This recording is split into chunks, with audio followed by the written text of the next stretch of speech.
which is safer heard than read. Let's you and I ponder for a moment the written word. A word gets written, and it lies itself right down on the page as if playing dead. Some people read it one way, others some other way. One guy mumbles it, another lets it ring out. But really, neither one of them have a clue how it was actually written, whether it was set down in a whisper, or flung onto the page with a cry. When I was yet a lad, I left my home in search of work. I ended up in Archangel, in the German settlement, running errands for a certain factory owner. However, it quickly became apparent to me and to my workmates too that the working life was not for me and never would be. So I went and asked for my pay. But for the factory owner, paying out money was like being kicked in the pants with a frozen Valanky boot. The man made me come to his office 10 times, and the 10th time I still went away empty-handed. Finally he wore me down, and seeing that, said with a smile playing on his lips, "Boy, you're way too young to expect to get paid for working anyway. My grown-up workers consider themselves lucky if they get half of what you're asking after working twice as long." I decided I was going to write our local industrialist a scathing letter. Returning to my tiny quarters, I sat down and started writing. And I was so mad. Each word I wrote, I had to hold it down. Because if I didn't, the word would fly right off the page. Shorter words I held down with my thumb, longer words with my elbow, sentences with my forearm. Despite my best efforts, things rapidly spun out of control, and I found myself dodging words left and right. Right. Hot words fly fast. Hard words pack a punch. Hard words fly fast and pack a punch. The guys living in the next room shouted through the wall, "Senya, stop roughhousing in there. It's knocking our stuff over and plaster's falling from the ceiling." Crumpling up my first draft, I went and found some glue. This time, after writing a word, I glued the first letter of it to the page, but left the rest of the word free for driving home my point. And because of my intense emotions, each word was like a tightly coiled spring. After much sweat and struggle and a few unavoidable cuffs to the side of the head, I finally got my letter written. Shoving it in an envelope, I headed to the post office. The next day, when they delivered my letter to the factory owner, I was watching through a window. My tight-fisted former employer had just lunched and was recovering in what they call an easy chair. That's because it's easy to sit down in and not so easy to get out of again. He leaned back in the chair, hiccuped, then turned his attention to his correspondence. And each word from my letter that his eye lit upon, that word sprang off the page and gave the man a whack. With easy chair on 3 sides blocking escape, my letter had the factory owner at its mercy. In this way, I both collected my pay and spent it. Each of my words represented a ruble that was owed me, and I donated these rubles towards the factory owner's re-education. The course was Basic Employee Relations 101. Fortunately for our student, Archangel's governor happened to drop by just then. The governor had lost at cards the night before and wanted to collect a bribe so he could pay off a part of his debt, then ignore the rest of it with a clear conscience.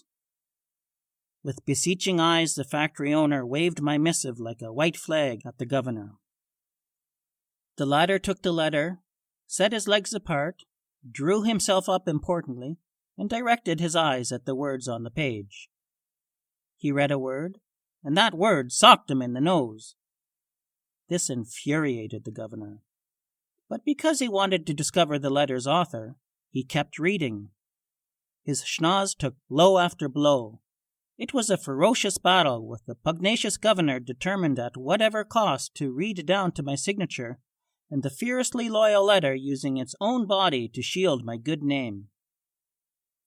By the time the governor got to the complimentary close, his big-to-begin-with nose had swelled up so large he was no longer able to see the letter. In fact, he was unable to see anything except the ceiling. His nose was bigger than his face, and the weight of it dragged him first to his knees, then down on all fours. In that posture, Archangel's governor bore an uncanny resemblance to Razok, our family bloodhound back in Weimar. Somewhere from under the governor's nose issued a barely audible growl, as if coming from the inside of a stove. Vodka. Vodka was produced. However, the nose blocked access to the mouth. It took 3 men to lift the governor's nose high enough to slip a tin straw underneath it. As soon as the governor had sucked 100 gram through the straw, he snarled an order. Arrest! Arraign! Exile! Execute! They rolled Pomorye's most powerful man onto a stretcher and covered his nose with his hat to protect him from the laughter of the public. The factory owner escorted the governor out, smiling to himself, relieved that he wasn't the only one to be given a what for. At the last moment, the governor remembered what it was he had come for. I slapped my knees and laughed long and hard when they told me my letter had been forwarded to the courts. On the day the letter appeared before the judges, the courtroom was packed to bursting and abuzz with excitement. Among the throng of reporters, relatives of the 2 plaintiffs, interested parties, including several of my old workmates, and ordinary scandal-craving citizens, a certain Yuri Struli sat incognito. The Chief Justice was a diminutive, wizened old fellow. By a fortunate twist of fate, for the second time that week His Honor had forgotten his reading glasses on his wife's vanity table. Even holding my letter at arm's length, he was unable to distinguish a single word. Sighing a deep sigh, he passed the letter to the lower-ranking judge beside him. Here, I've just decided I'm retiring. You read it. The second judge took 5 consecutive words on the chin before quickly handing my letter to a third judge. This judge happened to be suffering from an agonizing toothache. He had tied his jaws shut with a polka-dot handkerchief, the ends of which stuck comically above his head like rabbit ears.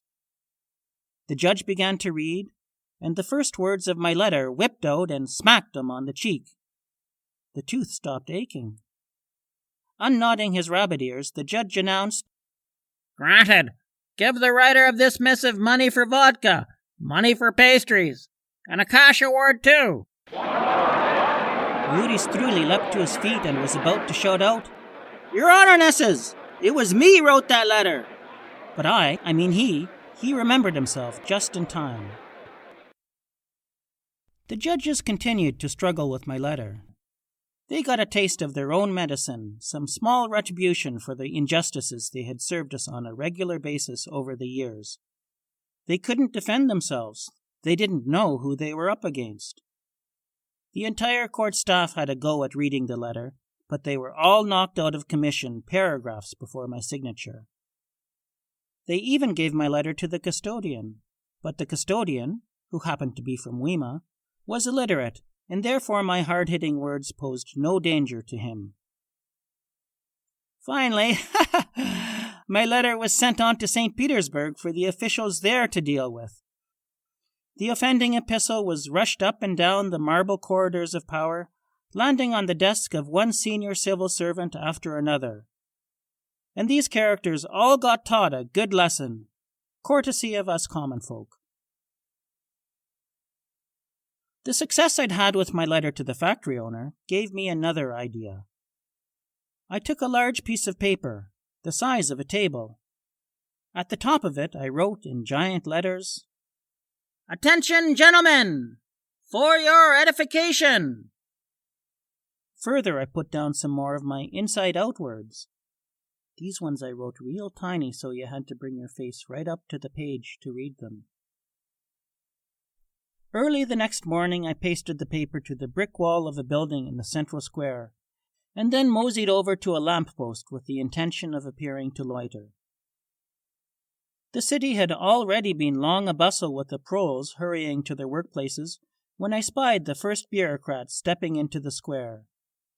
Catching sight of the notice, the man stopped before it and read, "Attention, gentlemen! For your edification!" Naturally, he felt compelled to read further.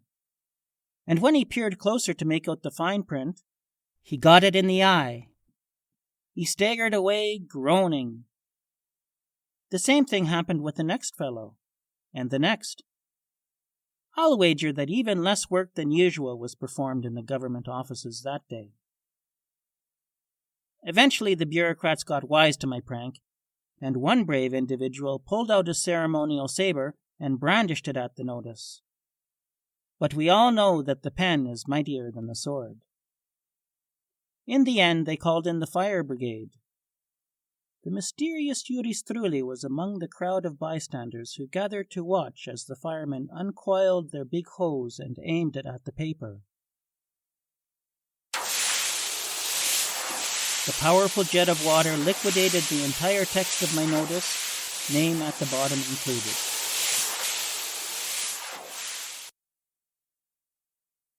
P.S. I heard later that in St. Petersburg nobody managed to read through to my signature either, and that they ended up marching my letter to the outskirts of the city, stuck on the end of a bayonet. There, a blindfolded man tacked the letter to a tree, following which, from a distance of 30 paces, a firing squad shot it to shreds.